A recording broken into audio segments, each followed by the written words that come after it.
এটা কি? জুতা? জুতার সামনে কি? ও আল্লাহ গো, জুতার মধ্যে স্বর্ণের নথ কেটে পড়াইছে। আম্মা এটা নথ না, এটা তালা। এই ব্যাক কলের বাচ্চাটা ছাড়া আর কি করবো কত? ওগো, মায়া, জুতার মধ্যে তালা লাগাইছো কেন গো? অনেক বুদ্ধি কাটিয়েছি মায়া। আবারও বুদ্ধি। কেমনটা লাগে?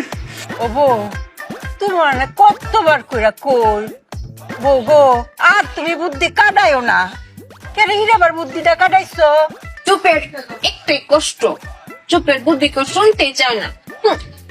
ওফু, কষ্ট যখন একটা, কষ্ট একটু পরে শেষ হইব। এই দেখ, তেরা কুচা পাতার বাটনা বাড়াইছি, মাথা দিয়াম, মাথা করে টান লয়ে ফুবো। শেষ মাসে ইহার বুঝা লাই আমরা। হ্যাঁ কও। ক। মায়া, পরশুদিন নজরুল ভাই বাড়িতে চুরি হয়েছিল না, জুতা চুরি হয়েছিল। তখন আমি বুদ্ধি কাটিয়ে বের করেছি, এই চোর যদি আমাদের বাড়িতে আসে জুতা চুরি করছে, তখন এই জন্য জুতাতে তালা মেরে রেখেছি। ভালো করেছি না মায়া? ভালো করেছি না স্বামী? বুদ্ধি গো মায়, তুমি অনেক বুদ্ধি কাটাইছো। অঙ্ক তো জুতার লগে লগে তালা যদি লয়ে যায়, তো আমও গেল সালাও গেল, তখন কি করবা? আম চালা না মায়া, জুতা আর তালা।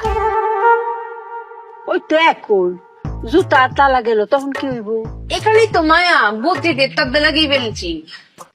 কি বুদ্ধি শুনবেন? শুনেন, আপনার বুদ্ধি পারবে। স্বামী তুমিও শোনো, এই বুদ্ধিটা ব্যবসায় কাজে লাগিও।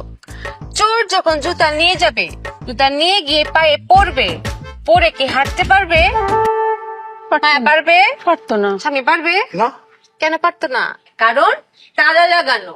এই তালা তো খুলতে হবে, খোলার জন্য চাবি লাগবে।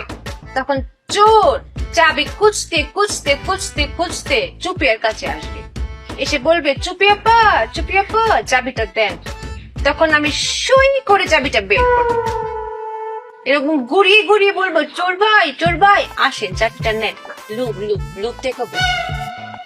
তখন ও লোভে পড়ে চাবি নিতে আমার কাছে আসবে, তখন কপ করে ধরে ফেলবে। এটাকে বলে চোর দ্বারার কল। ফাঁদ ফাঁদ মেশিন ভেবেছে, বুঝেছেন মায়া? অনেক বুদ্ধি কাটিয়েছি না? ওরে ব্যাক কলের বাচ্চা, তোর কি তোর বাপ লাগে নাকি রক্তের কেউ তোর? রক্তের জন্যই তো না তো, চাবির জন্যই তো। কারণ চাবির চুপির কাছে। আম্মা, এই জুতাটা বাইরে কিন্তু ব্যাক কলের বাচ্চারা মাইরা বলামু। এই তোর কি তোর মতো ব্যাক কল যে তোর কাছে আবার আইবো সাবিটার লাগিয়া?